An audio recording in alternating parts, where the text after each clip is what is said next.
sana. Asante sana event organizer. Mimi nimependa sana mama. Nimempenda sana. Na nilitarajia kuwa mama ataishi na mimi muda mrefu kuliko vile ameishi. Mimi ni mtoto wa kwanza wa mama.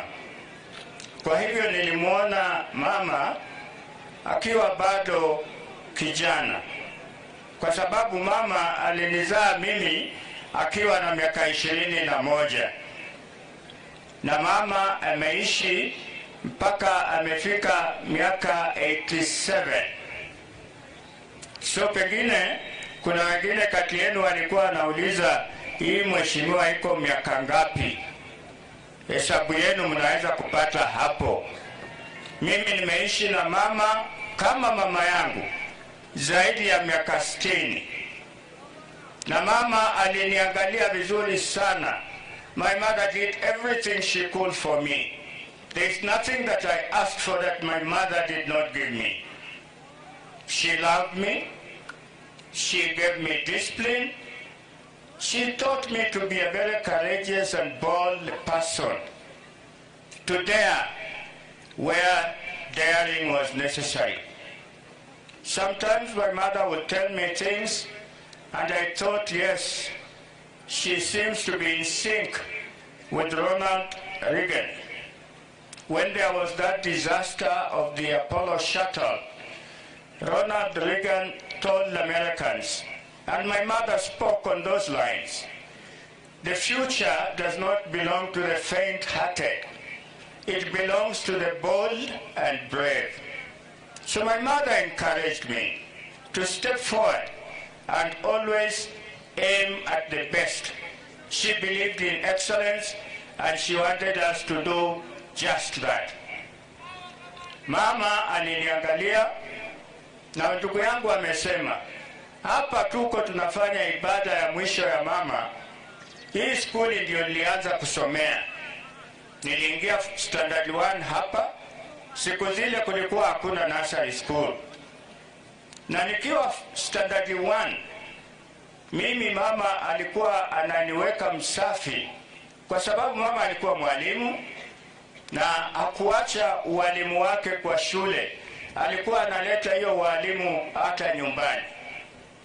Na mimi mpaka nifike miaka 16, mama pamoja na baba hawakunikubalia hata kwenda kwa soko hapa Luanda.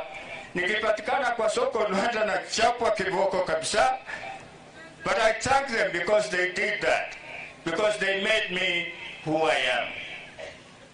Wakati huo nikiwa standard 1, mimi nimepata zawadi kwa shule ya kuwa mtoto msafi kabisa kwa shule yote. And I was just in class 1. So my mother was a great lady. She has shaped us.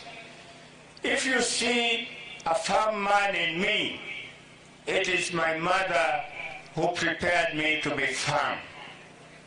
If you see a generous man in me, in any manner whatsoever, it is my mother who instilled that in me.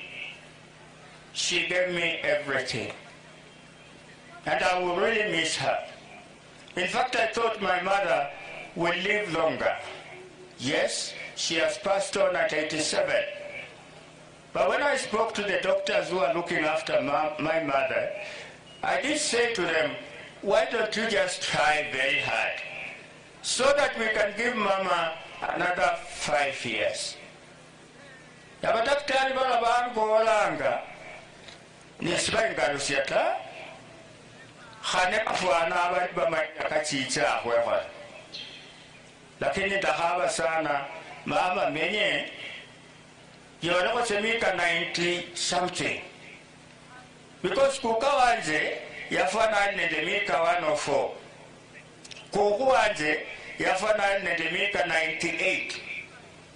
So for me to expect, believe and hope that my mother will get to 90 plus was realistic. Because I had seen that before in the family tree. But God knows when it will happen. Death is mysterious, and yet death is so merciless. It comes when it will.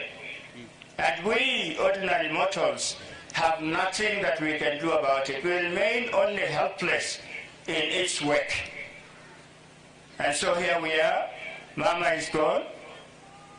Before this happened, at the last hospital that I took Mama to, she said to me, because she was not quite speaking, she was not eating, but when I went to see Mama, alipoongea aliniambia, mtoto wangu, afadhali muache niende. That tells you that Mama was tired. She had experienced too much pain.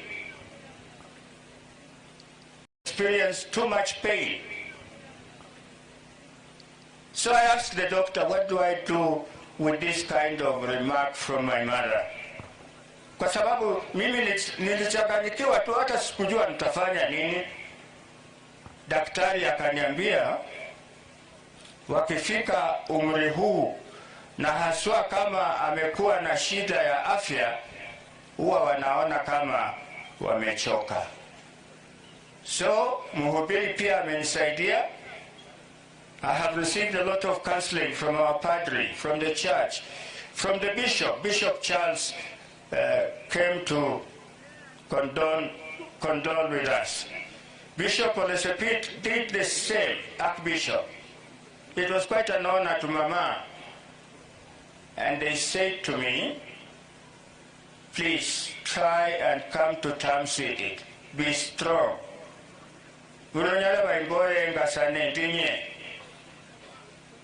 So after all that counseling, sometimes I'm strong, occasionally I still break down.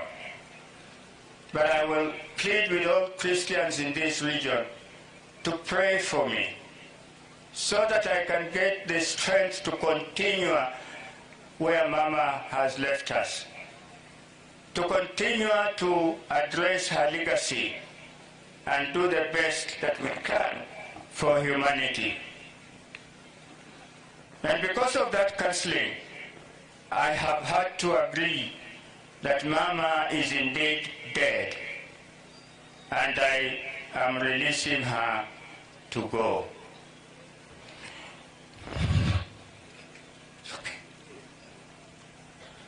Mutembei, because kuna watu ambao ningependa kuwashukuru kwa kunisaidia sana kufanya hii ibada ya Mama.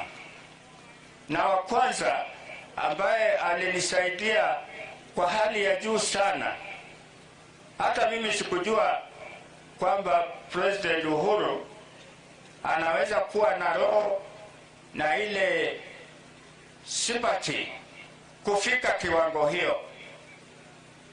President amesimama na mimi kutoka kutuma rambirambi, kutoka kunikalisha kwa mkutano, mpaka amechangia ili tukue na ibada na sherehe ambayo inamtosheleza Mama. So I personally want to thank His Excellency the President for that unprecedented and much support.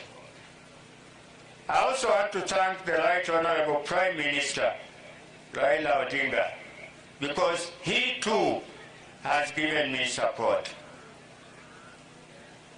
Na niongeze hapo ingine, CS Matiang'i alisaidia kwa kupanga wenzake, pia kunisaidia. Na CS Eugene Wamalwa, Mungu akimbariki, nafikiri ataweka kwa wakati wowote. Amenisaidia sana kama ndugu yangu, haswa kutembea na mimi pia huko Nairobi. Nilipopata habari za Mama kuaga, mtu wa kwanza kujua alikuwa Mheshimiwa Eugene Wamalwa, kwa sababu nilikuwa niko na yeye na amesimama na mimi kwa dhati. Pia nishukuru waheshimiwa wengine wote ambao wengine wao wako hapa, waheshimiwa wote kutoka Western Region wamenisaidia. It is a fact. Na kama pengine mtu anataka kujua walinisaidia namna gani, ukija kuniona nitakwambia vile wamenisaidia. Ningependa pia kushukuru bishop wetu, Bishop Charles Asilitwa. Bishop amekaa na mimi kwa karibu sana. Bishop ameniombea, mpaka ameniombea kwa simu, amekuja kwa boma, ameomba na sisi, ameleta bishop mzima kutuombea, kusimama na sisi. Na bishop pia ambayo kwa kanisa haifanyiki mara kwa mara, hata si jambo la kawaida.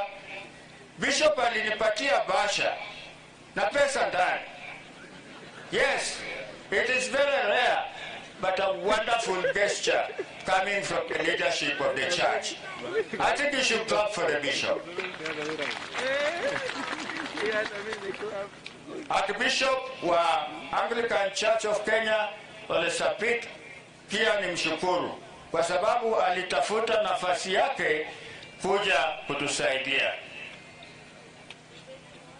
Community ya Vihiga mmenisaidia, na mmeona mambo ya Vihiga pia imekuwa hapa. My brother Governor Tichilo, thank you for that wonderful support. Wengine saa ingine pengine mnafikiria hivi na hivi, lakini huyo Tichilo mimi nilisoma naye Kagumo High School. Tichilo alikuwa mbele yangu mwaka moja.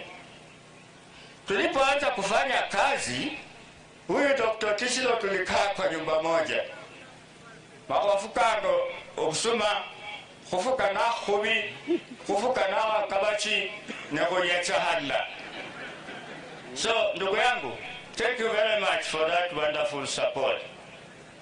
The area MP Prince Omulele has stood with me all the way. Kata chifa cha muyechila chomulele chilomo. Chilomo sileti tietawe, lakini chilomo. Basi abantu basigale, community yangu basigale mmekaa na mimi kabisa, wakiongozwa na Staus Kepa. Huyu ni ex-police officer, a strong man. Asante sana Staus kwa kuongoza timu yako, na wameungana na mimi sana. Haswa mmekuwa kwa boma kila siku tangu mama age mpaka leo. Na washukuru, na najua nyinyi ni watu ambao mko imara, na bado tutasafiri siku ingine Mungu akikubali, lakini hatutaki kusafiri hii safari ya shetani. Shetani acheare haini mwe. Basi naona kama yangu inafika hapo. Nimepata tena masisters wengine wa kanisa, wamekaa na sisi, wameomba na sisi sana. Wametoka Nairobi na wamekuja hapa. If they are here, maybe you just want to stand so that you are recognized. The sisters who are in white, are you here from the Gospel Church? Hawa huwa wanakuja tu kunifanyia maombi, wananisaidia. Yeah, wanaonekana weupe sana huko. Sasa mimi ningependa mama aende safari, apumzike, and I want to encourage my mother, as always, to travel light. Fare thee well, Mama. We shall love you forever. Thank you.